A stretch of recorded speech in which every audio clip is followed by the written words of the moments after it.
घने जंगल के बीच बसा एक छोटा सा गांव था, जिसे लोग भूतिया घाटी के नाम से जानते थे। इस घाटी के बारे में कई कहानियां मशहूर थीं, लेकिन सबसे भयानक थी काली परछाई की कहानी। गांव वालों का कहना था कि रात के अंधेरे में घाटी के बीचों बीच एक काली परछाई घूमती है, जो किसी भी इंसान को अपने जाल में फंसा सकती है। राहुल और उसके दोस्त इन कहानियों पर यकीन नहीं करते थे। उन्हें लगा कि ये सब बुजुर्गों की बनाई हुई बातें हैं, ताकि गांव के बच्चे घाटी में न जाएं।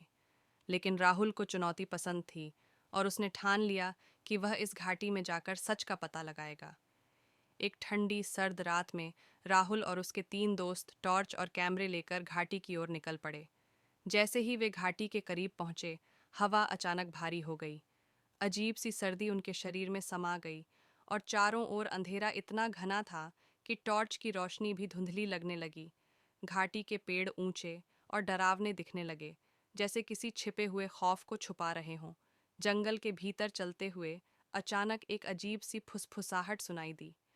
चारों ने एक दूसरे की तरफ देखा, लेकिन किसी ने कुछ नहीं कहा। जैसे जैसे वे आगे बढ़ते गए, फुसफुसाहट तेज होती गई, मानो कोई पीछे से उनका नाम पुकार रहा हो। अचानक उनके कैमरे की बैटरी खत्म हो गई और टॉर्च की रोशनी भी कमजोर पड़ने लगी। राहुल ने अपने दोस्तों को आगे बढ़ने के लिए कहा, लेकिन तभी उसकी नज़र घाटी के बीचों बीच एक काली आकृति पर पड़ी। वह आकृति धीरे धीरे उनकी ओर बढ़ने लगी।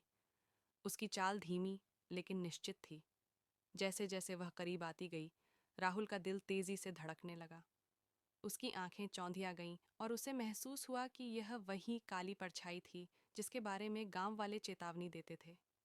राहुल ने अपने दोस्तों को भागने के लिए कहा, लेकिन उनके पैर जैसे जमीन में जमे हुए थे।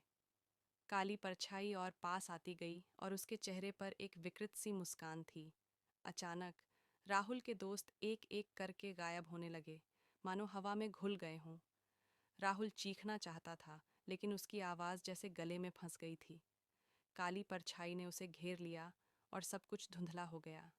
सुबह गांव वाले घाटी के पास पहुंचे तो उन्हें वहां सिर्फ राहुल का कैमरा मिला, जिसमें आखिरी तस्वीर थी, एक काली डरावनी परछाई जो घाटी में घूम रही थी। उसके बाद किसी ने उस घाटी की ओर जाने की हिम्मत नहीं की। कहते हैं, जो भी उस घाटी में जाता है वो कभी वापस नहीं आता, और घाटी की काली परछाई उसकी आत्मा को हमेशा के लिए कैद कर लेती है।